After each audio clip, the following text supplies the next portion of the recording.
আসসালামু আলাইকুম রহমতুল্লাহ। প্রিয় দর্শক, স্ক্রিনে একটা ভিডিও আপনারা দেখতে পাচ্ছেন। ভিডিওটি একটু লক্ষ্য করে আপনারা দেখতে থাকুন। ঘটনাটা ডেইলি আমার দেশ। আপনারা জানেন বাংলাদেশের একজন কিংবদন্তি সাংবাদিক মাহমুদুর রহমান।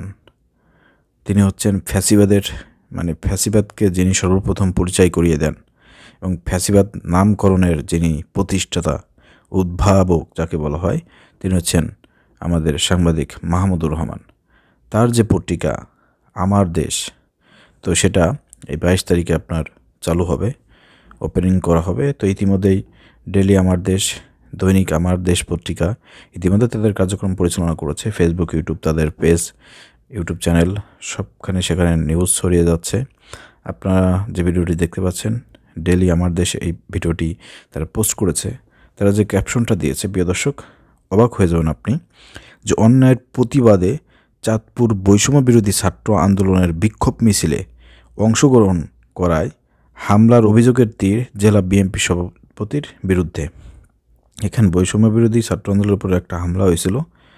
তো হামলার প্রতিবাদে তারা একটা বিক্ষোভ মিছিল করেছিল।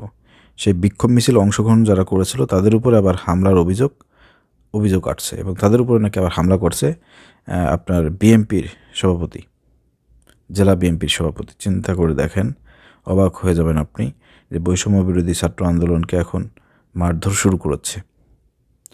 তাদেরকে মুছে দেওয়ার জন্য প্রচেষ্টা চালানো হচ্ছে বিএনপির পক্ষ থেকে এবং ছাত্রদলের পক্ষ থেকে। দেখেন এখানে কিভাবে বিএনপির যে জেলা যে সভাপতি আছে, সেই সভাপতি কিভাবে তার লোকজন দ্বারা বৈষম্য বিরোধী ছাত্র আন্দোলনের উপরে হামলা করলো।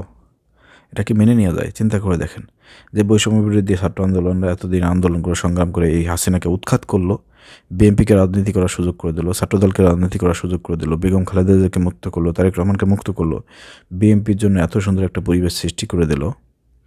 সেই বৈষম্য বিরোধী ছাত্র আন্দোলনের উপরে তারা হামলা করে, মানে এর চাইতে নিমুখ হারাম আছে দুনিয়াতে? তো আপনার চিন্তা করুন, আগামীতে কাকে ক্ষমতায় আনবেন। ছাত্ররা একটু চিন্তা ভাবনা করেন, বৈষম্য বিরোধী ছাত্র আন্দোলন, আপনারা একটু চিন্তা ভাবনা করেন, কাদেরকে ক্ষমতা আনবেন, কাদেরকে ভোট দেবেন, কাদেরকে সাপোর্ট করবেন, একটু চিন্তা করবেন গভীরভাবে। ঠিক আছে, ধন্যবাদ।